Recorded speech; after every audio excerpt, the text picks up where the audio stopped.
Hey y'all, I'm Kamana. And I'm Aza. We're Burundian Canadian. Our melanin is poppin', and you guessed it, We're sisters. We're all about that elevation and keeping it real. That's right. We're here to claim our space, and we've brought a whole crew of other dope black folk. You're right on time for Real Blackity Talk.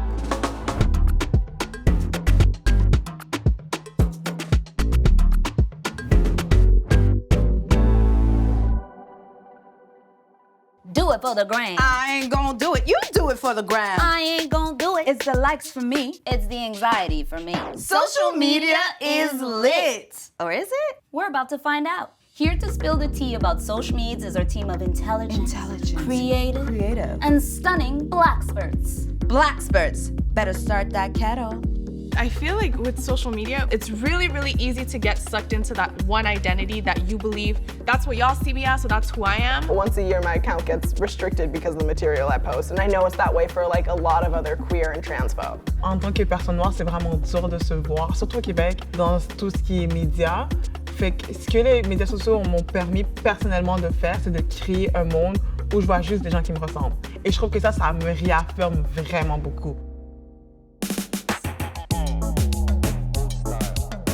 Let's get into it. Believe it or not, Aza and I were there before social media was a thing. We're talking dial-up internet, when we had to choose between surfing the web or talking on the phone. I'm talking pagers, son. Hey. Running to a phone booth to make a phone call with 25 cents in my pocket. Girl, the memories, they're all just hitting me at once. I started posting cover videos on YouTube at the age of 15, and I really thought I was gonna get discovered and become the next Beyonce. Poor thing. It was around then that I discovered a true social media staple, trolls. Here I was, singing my heart out on the internets, only for people to leave comments like, "What's wrong with her forehead?" Damn, bitch. People are cold AF. I know, I was like, wow.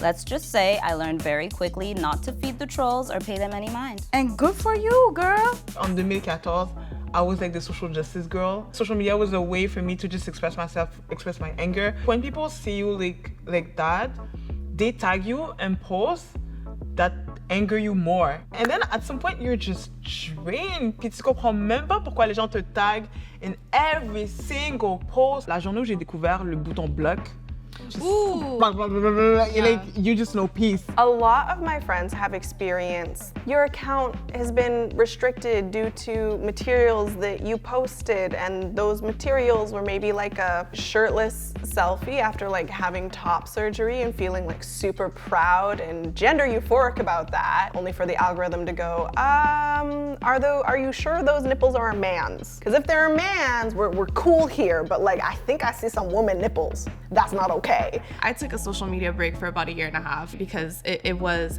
affecting the way that I saw myself, to the point where before I posted a picture, I had to analyze it for like 20 minutes before posting it, instead of just being like, send. We're made to constantly chase something that is almost unattainable, and I feel like Instagram really emphasized that. When I joined Facebook like 100 years ago, it was exciting. We didn't know how big it was gonna become. But now it feels like it's turned into this thing that's like always looming over us. And I'm like, yo, vague, man. And it's just like,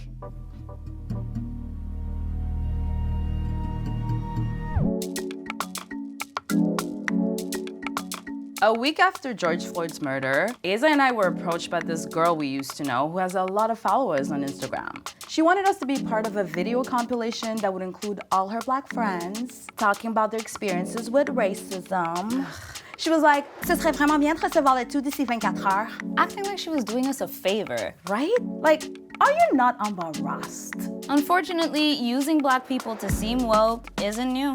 Summer 2020, I feel like we had a bit of an artificial growth that happened. On est passé de 1000 à genre 10 000 en comme une semaine. It was really overwhelming, especially because we were hearing a lot from people that did not look like us, telling us, do this, do that, oh my God, comment on this, comment on that. It was a lot of white guilt, obviously, so a lot of people were following us out of guilt, which we know now because now they leave in, sis. Get your umbrellas. It's raining white supremacy again. Nowadays, I do my best to stay away from reactionary activism. So instead of automatically sharing a trending post, I pause and think, how can I actually support the cause? Because I don't want to just share a post and then pat myself on the back and forget about it. Straight up. Online activism doesn't have to be reactionary or performative. Disability activists, for example, that are not able to go to every single protest because of certain, let's say there are hills or things like that. Social media is their way to spread their messages, and it's the most effective communication system that we have today. Using social media to launch a revolution is hard work. The easiest way to tell if a movement is authentic is to research the organizers. So I've been with my husband for a minute now, which means that when Tinder was rolling down that hill, I noped right out of the dating game. And seeing how it is in these streets, girl, sorry, not sorry. So the first thing you need to know, and it's extremely cynical of me to say, but online dating is a numbers game. You are going to be swiping or clicking on so many people. They're not all the love of your life. Confession, I've never used a dating app. Oh, wow. I mean, being in the jungle in person was already too much for me. Like, my soul could not handle it. I have swiped for my friends, though. Oh my God, that's so fun. I love swiping for my friends. It's like, no. Oh, no. Oh, nice. Definitely no. Number 2 is be kind. You can be very clear and open about what you do and do not want, because that's number 3. Be open and honest and know what you want. Openness and honesty, you don't necessarily owe them, but they do make life a little bit better. I agree that being honest and open about what you want and who you are is really important, whether you're dating IRL or IVL. IVL? Virtual hello. Oh, excuse you. I'm just saying it'd be nice if people were honest from the get, but we all know that people send avatars of themselves on the first few dates, and that's just the name of the game. Leaves a lot of room to be deceived. Hey, by the way, have you ever been catfished? Well, Were you the catfish? so what happened was, I was 13 years old and I signed up for this chat site called Caramel, obviously posing as an older, light-skinned, green-eyed version of myself. Don't judge, I'm colonized, bish. Anyway, I really connected with this guy and we started chatting every day. And then 2 weeks later, he asked if we could meet. I pulled a Homer Simpson disappearing into the bushes and deleted my account the same day. Wow. Shook it. Honestly, the truth comes out. Go check on your twin siblings like right now. I wouldn't say that I've been catfished, because catfish tastes good fried, but I've definitely had an experience with a great white shark. So like, I was on Tinder, I was just looking for some pizza, a little hungry. This great white shark messages me, and then I don't like where it's going, so I say, no, actually, don't deliver yourself to my door. And then they said some really racist stuff. And I block and report, baby, and I screenshot it all. I noticed that this alleged person was a varsity athlete, so I messaged all the cute little screenshots I took to this person's coach. And then the coach let me know that allegedly someone had been using this person's photos to do the things that they had done to me. I feel like catfishing is supposed to be more fun. Where's my sweet catfisher who only wanted to make my worries go away and then just needed my credit card information to do that? Well, damn. Virtual spaces really are microcosms of the real world. Yep. Honestly, I admire anyone willing to put themselves out there looking for love. Or pizza. That part. Okay, real talk. When people ask me where I live, I should just say the internet. I mean, how are we supposed to stay offline during Rona? Girl, I've tried using my phone's built-in screen time limit, I've deleted apps from my phone. and yet, The internet's win again. I justify it as using it as my phone alarm, and then it's right there on my bedside table, and then maybe if I can't get to sleep, I go and look at the phone when you shouldn't look at the phone, and it just builds. One thing that does work for me is plugging my phone away from my bed when I go to sleep, in a whole other room. It's a game changer. You should try it. that's so smart. Because scrolling in the morning before I even know if my legs still work, shout out to Amanda Seals, it's just not how I'm trying to start my day. Oh, and I've also learned to not read the comments. Just don't do it, unless you're trying to dive into a bottomless pit of trash. I've never scrolled through comments and thought, time well spent. sur les médias sociaux, il y a toujours cette relation avec genre des algorithmes. So tu dois post, tu dois faire des reels. If it feels fake, if it feels like I'm selling something, je peux pas le faire. I think right now our relationship with social media is really healthy because Beck and I really are big on rest, and sometimes a little too much. Sometimes people are like, okay, it's been a minute, y'all haven't done an episode. Yeah, sis, like we're struggling right now. First of all, don't try to muscle me into following you. Have a little respect for yourself. Black delete is a no for me. Ultimately, we need to remember that social media is like a circus. You don't have to turn into a clown to enjoy the show.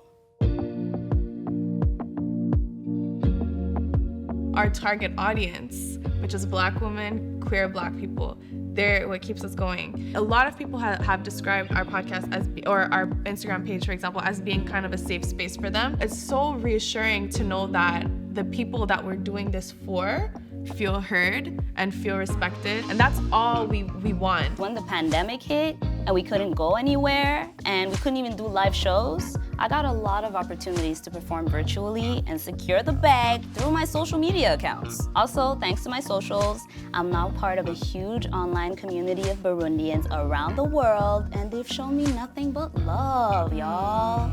Shout out to y'all. Something that did help me in my transness was following the right people and learning about their experiences, and then reading the articles that they'd written that I was thinking were so original in my head.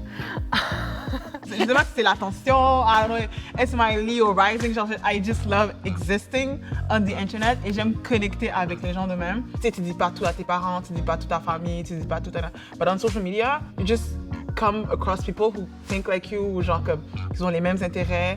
And I feel like les gens disent qu'ils sont plus fake, but I think I'm more me.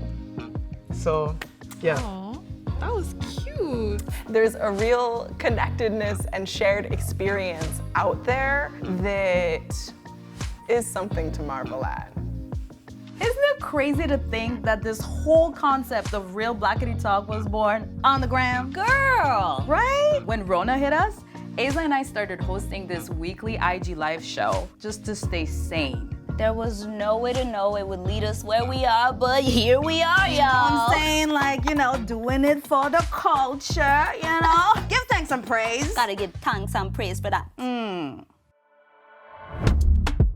that's it, folks. If there was ever any doubt in your mind, now you know that social media is lit. Sometimes. Blackspurts, thank you for coming through with the gems every single time. To you out there, stay blessed, stay fly. And remember, don't feed the trolls. Thanks for tuning in, and make sure to check out the entire season of Real Blackity Talk.